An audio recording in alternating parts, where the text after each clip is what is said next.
الحمد لله نحمده ونستعينه ونستغفره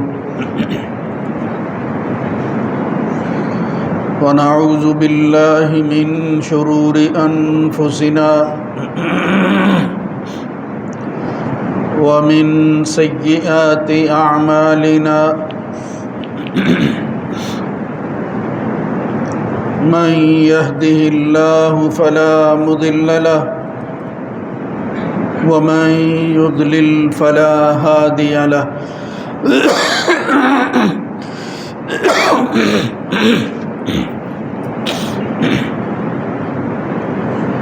وأشهد أن لا إله إلا الله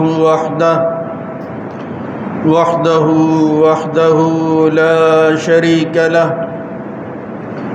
وأشهد أن محمدًا عبده ورسوله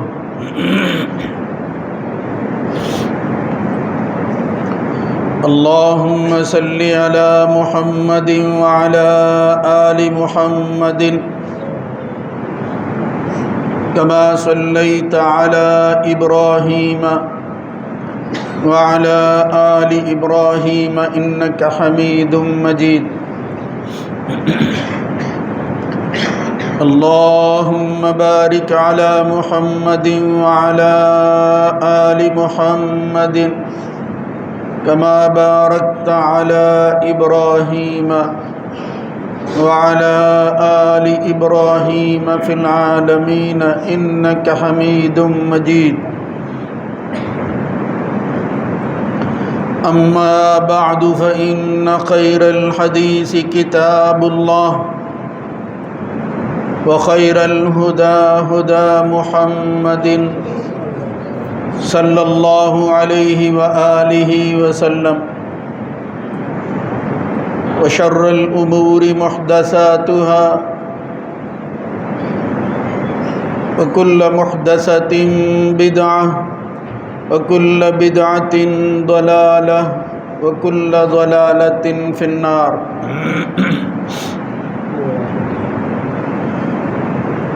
رب أعوذ بك من همزات الشياطين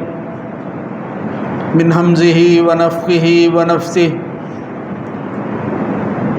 يا أيها الذين آمنوا اتقوا الله حق تقاته ولا تموتن إلا وأنتم مسلمون يا أيها الناس اتقوا ربكم الذي خلقكم من نفس واحدة وخلق منها زوجها وبث منهما رجالا كثيرا ونساء واتقوا الله الذي تساءلون به والأرحام إن الله كان عليكم رقيبا يا أيها الذين آمنوا اتقوا الله وقولوا قولا سديدا يصلح لكم أعمالكم ويغفر لكم ذنوبكم ومن يطع الله ورسوله فقد فاز فوزا عظيما رب اشرح لي صدري ويسر لي أمري واحلل عقدة من لساني يفقه قولي اليوم أحل لكم الطيبات وطعام الذين أوتوا الكتاب حل لكم وطعامكم حل لهم والمحصنات من المؤمنات والمحصنات من الذين أوتوا الكتاب من قبلكم إذا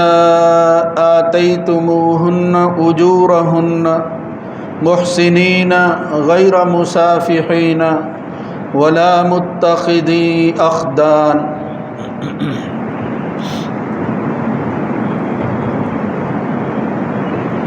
ومن يكفر بالإيمان فقد حبط عمله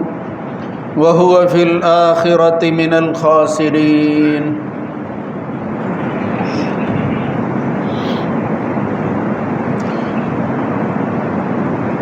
آج تمہارے لیے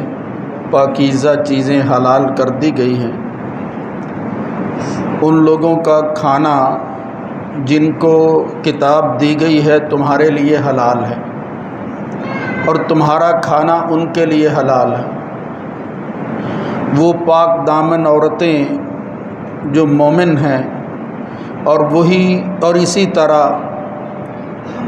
وہ پاک دامن عورتیں جو ان لوگوں میں سے ہیں جن کو تم سے پہلے کتاب دی گئی ہے، وہ بھی تمہارے لیے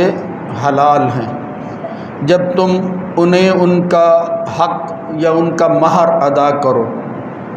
اور تمہارا مقصد پاک دامنی اختیار کرنا، نہ صرف خواہش کو پورا کرنا ہو اور نہ ہی تمہاری خفیہ آشنائی ہو ان کے ساتھ۔ یاد رکھو، جو ایمان کے ساتھ کفر کرتا ہے اس کا عمل ضائع ہو جاتا ہے، اور وہ آخرت میں نقصان اور خسارہ اٹھانے والوں میں سے ہوگا۔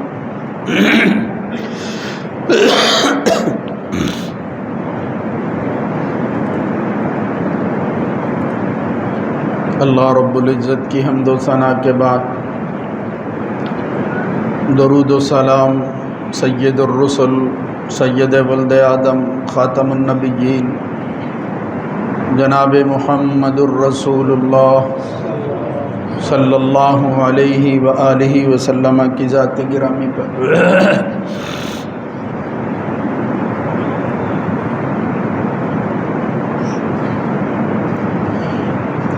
پچھلے خطبہ جمعہ میں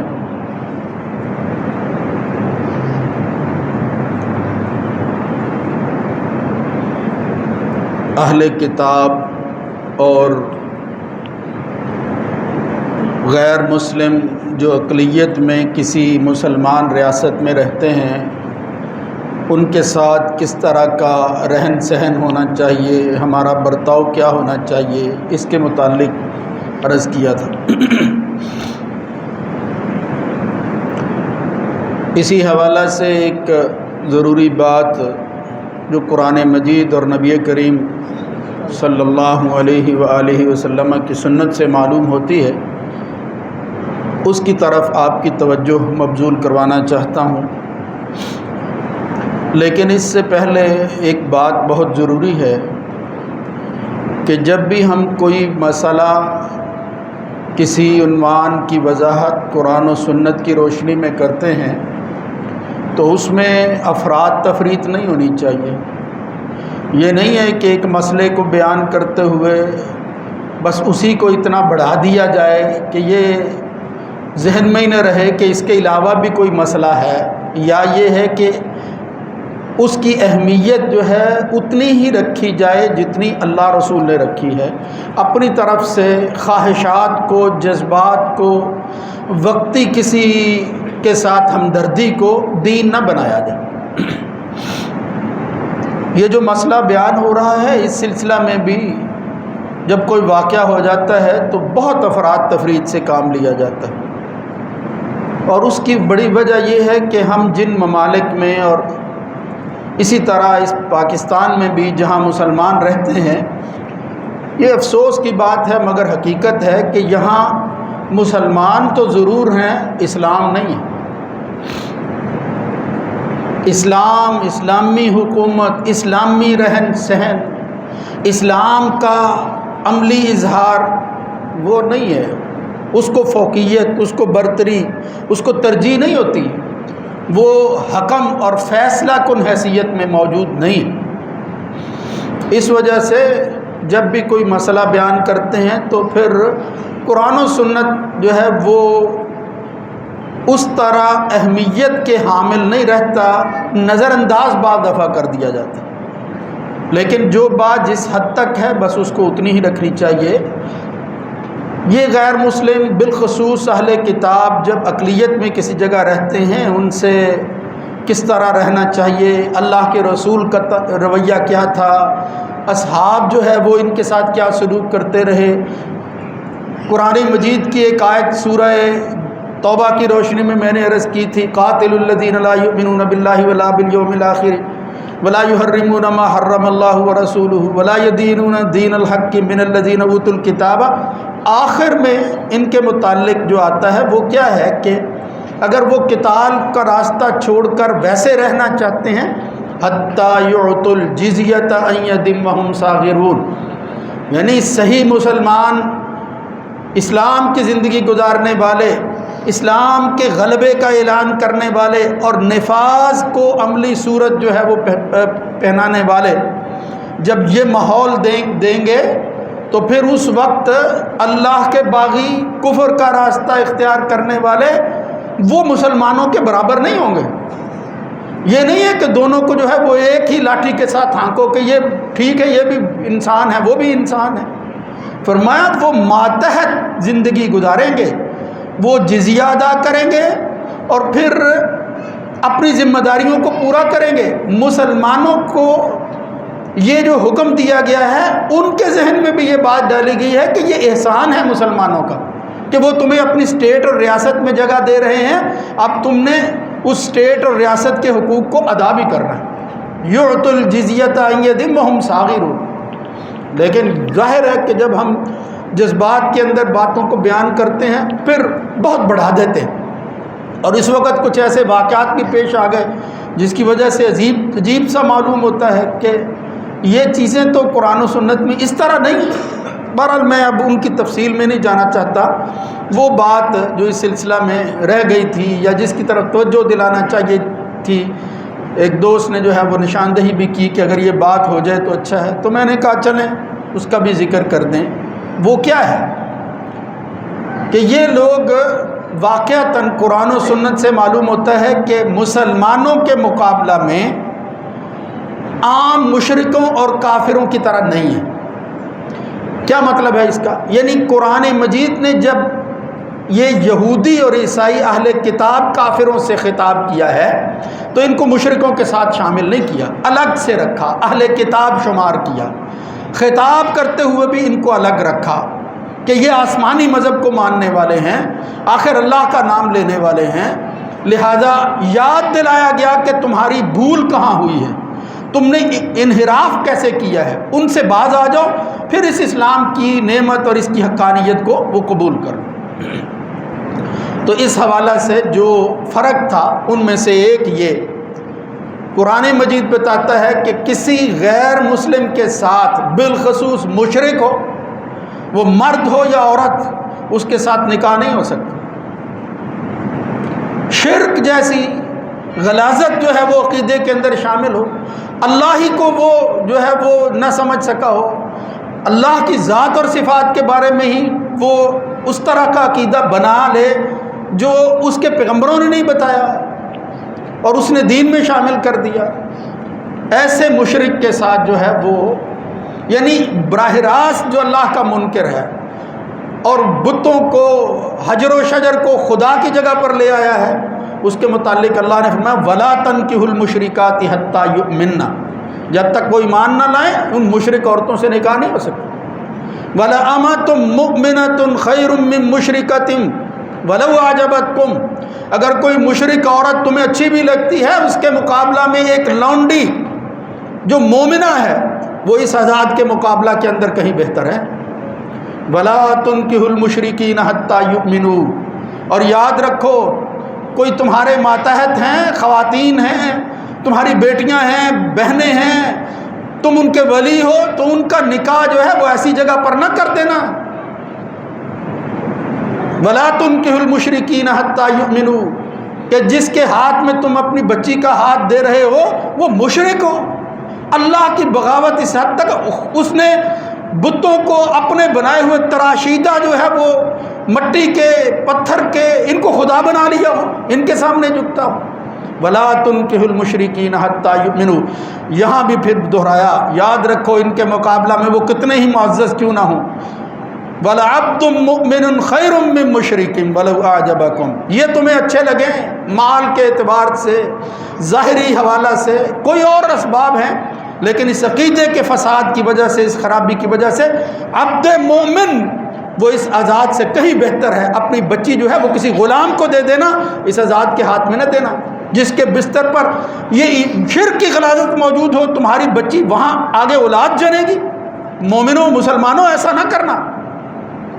اولئک یدعون الی النار، آگے فرمایا یہ تو وہ لوگ ہیں جو جہنم کی طرف لوگوں کو بلاتے ہیں۔ واللہ یدعو الی الجنہ، اور اللہ تمہیں کہتا ہے کہ جہنم سے دور رہو، جنت کی طرف آؤ، وہ دعوت تمہیں یہ دیتا ہے۔ والمغفرۃ بإذنہ ویبین آیاتہ للناس لعلہم یتقون۔ تو پہلی بات تو یہ ہے کہ نکاح کے سلسلہ کے اندر ہمیں شرک اور شرک رکھنے والے مرد و عورت سے احتیاط کرنی۔ احتیاط سے مراد یہ نہیں ہے کہ مطلب کوئی گنجائش ہے، مطلب بالکل اجتناب کرنا ہے، ان سے نکاح نہیں ہے جب تک کہ وہ ایمان نہ لے آئیں۔ حتیٰ کہ اگر کوئی پہلے کافر آپس کے اندر جو ہے وہ نکاح میں ہیں اور ان میں سے کوئی ایک اسلام کی نعمت اور اسلام کی دعوت کو قبول کر کے مسلمان ہو جاتا ہے، ختم ہو جائے گا ان کا نکاح، وہ آپس میں نہیں رہ سکتے الا یہ کہ ان میں سے جو مسلمان ہوا ہے دوسرا اس کا ساتھ دے۔ ابو العاص بن ربیع وہ جناب رسول مقبول صلی اللہ علیہ وسلم کی بچی بیٹی آپ کی اس کے نکاح میں تھی۔ اللہ کے رسول نے کہا پھر مطلب فیصلہ کرو۔ جب انہوں نے بعد میں اسلام کو قبول کیا ہے، اگرچہ اس وقت احکامات کی وہ تفصیل بھی نہیں تھی، پھر اجازت دی ہے کہ تم ان کے ساتھ رہ سکتے ہیں، ورنہ تمہارا ان کے ساتھ نبھا ممکن نہیں ہے۔ اور بھی قرآن مجید کے علاوہ احادیث میں بے شمار مثالیں ہیں، یعنی آپ کسی کافر کے ساتھ جو ہے وہ زندگی اختیار کر کے چوائس کے ساتھ سلیکٹ کریں، آپ اس بات کو کوئی حرج نہیں ہے۔ اس حوالہ سے یہ بات بھی میں اشارہ کر دوں، یہ جو لوگ باہر رہتے ہیں اور محض وہ پیپر بنانے کی خاطر کاغذات کے ہم یہاں جو ہے وہ نیشنلائز ہو جائیں گے ہم، یا نیشنلٹی مل جائے گی، مطلب یہ مقصود ہوتا ہے دنیاوی فائدہ، اس کی خاطر بالکل نہیں دیکھا جاتا کہ مرد کیسا ہے عورت کیسی ہے، یعنی اگر کسی عورت نے کرنا ہے وہ مرد نہیں دیتے، بالکل اس کی اجازت نہیں ہے جب تک کہ آپ کو یہ یقین نہ ہو اور پھر آپ کے رویے کے ساتھ وہ اسلام کی طرف مائل نہ ہو۔ اللہ رب العزت نے یہ بات جو ہے وہ ملحد جس طرح اس وقت جو ہے وہ وہاں کے لوگ ہیں ان کے ساتھ مشرکوں کے ساتھ نکاح کی اجازت نہیں تھی۔ ہاں اجازت ہے جو یہاں میں نے آیت پڑھی ہے وہ کیا ہے؟ وطعام اليوم احل لكم الطیبات وطعام الذین اوتوا الکتاب حل لکم، کہ یہ جو اہل کتاب ہے، اہل کتاب ہونا یعنی آسمانی مذہب کو ماننے والے عیسیٰ اور پھر موسیٰ علیہ السلام، عزیر علیہ السلام، اسی طرح دوسرے جتنے بھی پیغمبر ہیں یعنی موسیٰ علیہ السلام، یہ جو بھی یہود کی طرف آئے ہیں یا عیسائیوں کی طرف آئے، مطلب ان کو ماننے والے ہیں، یہ اہل کتاب کہلاتے ہیں۔ فرمایا وطعام الذین اوتوا الکتاب حل لکم، ان کا کھانا تمہارے لیے حلال ہے،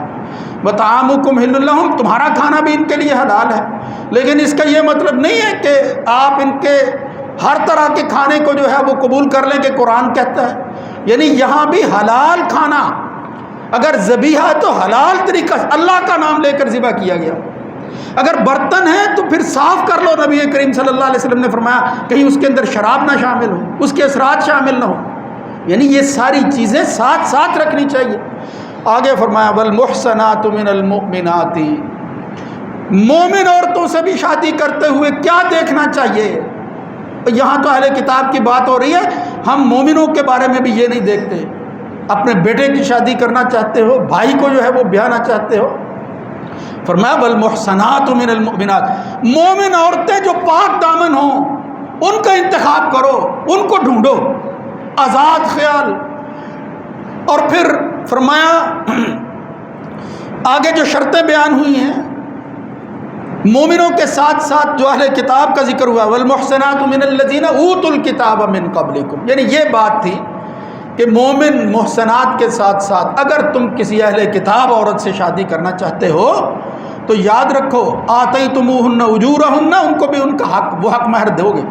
محسنین غیر مسافحین، شادی کرنا پڑتی ہے تو کوئی خوبی دیکھتے ہیں آپ، اس طرح کی مومن کہاں مل رہی ہے؟ اس کے اندر تو بڑی خوبیاں موجود ہیں،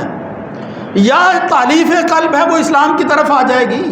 اور خوبیوں کی وجہ سے کوئی اسلام کو، مسلمانوں کو فائدہ ہو رہا ہے، تیری ذات کو کوئی اسلام کی وجہ سے فائدہ ہو رہا ہے، یعنی تو مسلمان ہے، اس اسلام کی وجہ سے تو نکاح کر رہا ہے، یعنی کوئی دینی فائدہ موجود ہے۔ آگے فرمایا محسنین، وہاں بھی مرد کو پاک دامن رہنا چاہیے، غیر مسافینہ، محض شہوت پوری کرنا مقصود نہیں ہے، بلا متخذی اخدان، نہ یہ کہ تم خفیہ طریقے سے پہلے اس کے ساتھ جو ہے وہ معاملات کر لو۔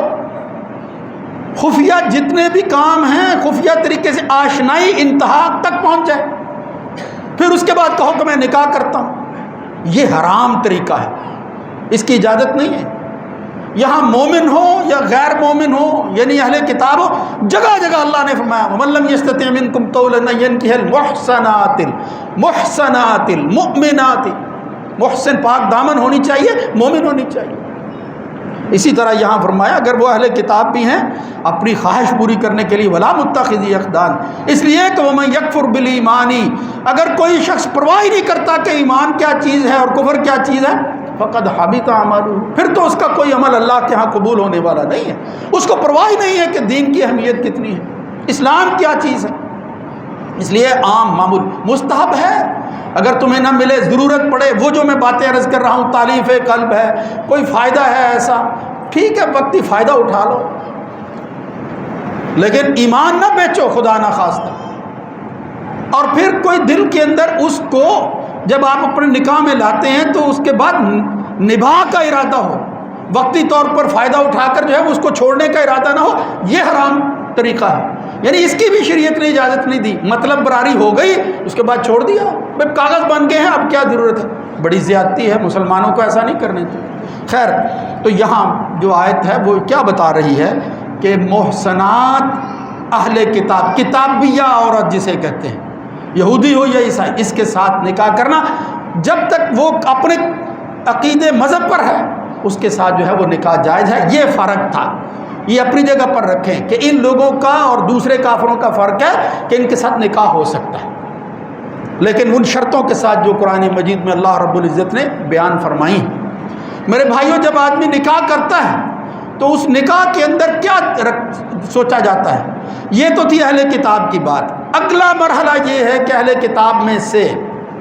جس طرح پاکستان کے اندر اکثر ہے، کوئی مسلمان ہو جاتا ہے، مرد ہو یا عورت، اس کے لیے بڑے مسائل پیدا ہوتے ہیں،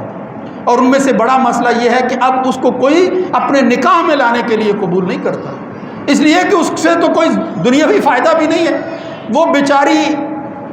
ویسا بھی مالی طور پر کمزور ہوتی ہیں، کون ان سے جو ہے وہ نکاح کرتا ہے؟ کون مرد ہے جس کو یہ اہمیت دی جاتی ہے کہ میں اپنی بیٹی تجھے دیتا ہوں، حالانکہ اس نے بڑی قربانی دی ہے، اس نے اسلام کو اختیار کرنے کے بعد اپنے گھر بار خاندان کو چھوڑا ہے، یہ معمولی بات نہیں ہے۔ اسلام کی خاطر جو بندہ یہ کام کرتا ہے، اہل کتاب میں سے محمد الرسول اللہ صلی اللہ علیہ وسلم نے فرمایا ثلاثۃ لہم اجران، تین ایسے بندے ہیں اللہ رب العزت ان کو ان کے عمل کے بدلہ کے اندر دوہرا اجر عطا فرماتا ہے، وہ جو بھی کرتے ہیں دگنا اجر ملتا ہے۔ سب سے پہلے جس کا ذکر کیا، فرمایا رجل آمن بنبیہ من اہل الکتاب، اہل کتاب میں سے جو اس کا نبی تھا، اس انسان نے، اس مرد نے اس پر جو ہے وہ ایمان کو اختیار کر کے زندگی گزاری ہے، پہلے نبی جو ان کے پاس تھے۔ لیکن ساتھ ہی پھر کیا کہا،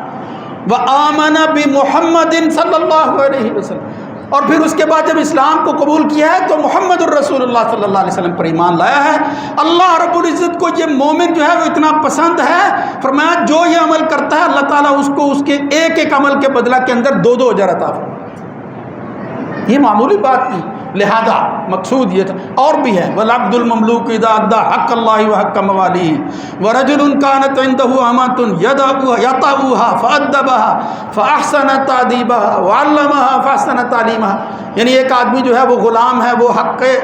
مالک اور حق خدا وہ ادا کرتا ہے، اسی طرح کوئی لونڈی کسی کے تحت ہے، وہ بندہ کیا کرتا ہے، اس کو آزاد کر دیتا ہے، فأعتقها فتزوجها، غلام لونڈی یعنی وہ کسی کی عورت جو ہے وہ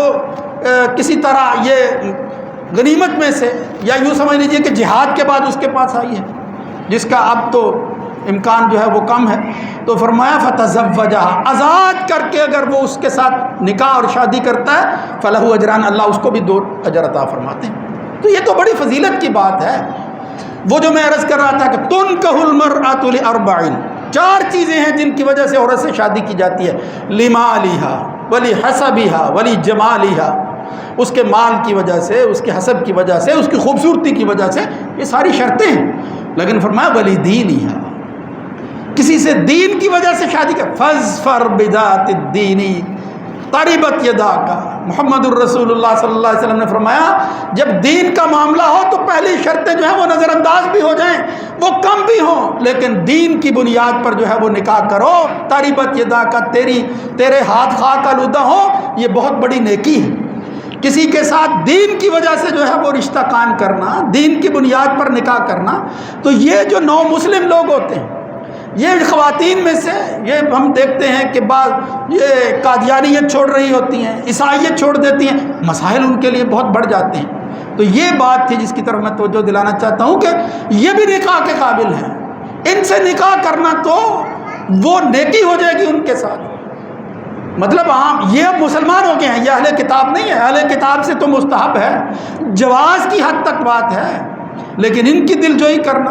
ان کو اپنے گھر میں آباد کرنا، یہ تو اسوہ رسول ہے۔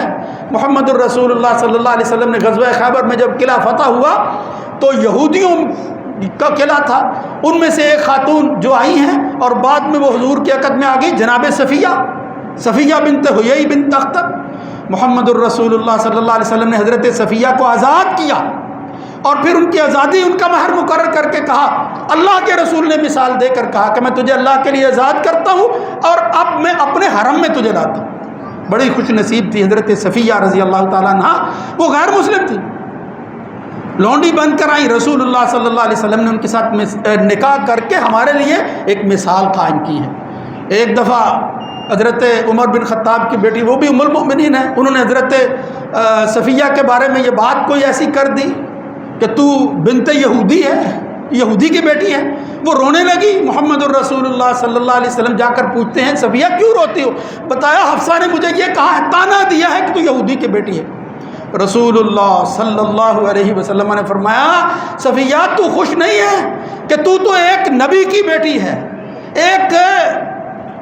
تیرا نبی جو ہے وہ چچا تھا، یعنی تو ہارون کی ذریت سے ہے، موسیٰ جو ہے وہ تیرا چچا لگتا ہے۔ اور پھر آگے فرمایا صفیہ تو اس بات پر خوش نہیں ہے کہ اب وہ دو نبیوں کی اولاد ہو، اب تیسرا جس کے ساتھ تیرا نکاح ہوا ہے وہ وقت کا آخری پیغمبر ہے۔ محمد الرسول اللہ صلی اللہ علیہ وسلم نے اس کی دل جوئی کی، اس کا جو ہے وہ حوصلہ بڑھایا کہ یہ بات جو صفیہ نے کی، حفصہ نے کی ہے، درست نہیں ہے، تیرا تو بڑا مقام اور مرتبہ اور فضیلت ہے۔ تو میرے بھائیوں، یہ نو مسلم اس طرح کے لوگ محمد الرسول اللہ صلی اللہ علیہ وسلم نے واقعتاً ان کی فضیلت کی وجہ سے ان کو وہ مقام دیا ہے جو شریعت دیتی ہے، اس کی طرف جو ہے وہ توجہ کرنی چاہیے۔ جناب عائشہ رضی اللہ تعالیٰ عنہ کی روایت آتی ہے، ایک دفعہ انہی کو کہہ دیا، ان کا قد چھوٹا تھا، کہ یہ چھوٹے قد والی آپ کیوں ان کی طرف مائل ہوتے ہیں، جس طرح عورتیں باتیں کر دیتی ہیں۔ محمد الرسول اللہ صلی اللہ علیہ وسلم نے حضرت صفیہ کے بارے میں کہا، جب دوسری طرف سے یہ آواز اٹھی کہ یہ چھوٹے قد کی ہے، اللہ کے رسول نے کہا تمہارا یہ کلمہ اگر سمندر کے اندر ڈال دیا جائے تو سمندر کھارا ہو جائے۔ آپ نے سمجھا ہی کیا ہے، یہ کس طرح کے لوگ ہیں، یہ تانا کیوں دیا ہے تم نے ان کو دین کے حوالے سے، اور پھر جو ہے وہ پست قد کے وجہ سے۔ تو میرے بھائیوں، یہ شریعت نے ان کو جو مقام اور حیثیت دی ہے ہم اس کو دل و جان سے قبول کرتے ہیں، لیکن پھر افراد تفرید سے کام نہیں لینا۔ جو باتیں جس حد تک اللہ اور اس کے رسول نے ہمیں بتائی ہیں ہمیں ان پر عمل کرنا ہے۔ اللہ رب العزت ہمیں ان مسائل کو سمجھنے کی توفیق نصیب فرمائے۔ اقول قولی ھذا استغفر اللہ لی ولکم ولسائر المسلمین۔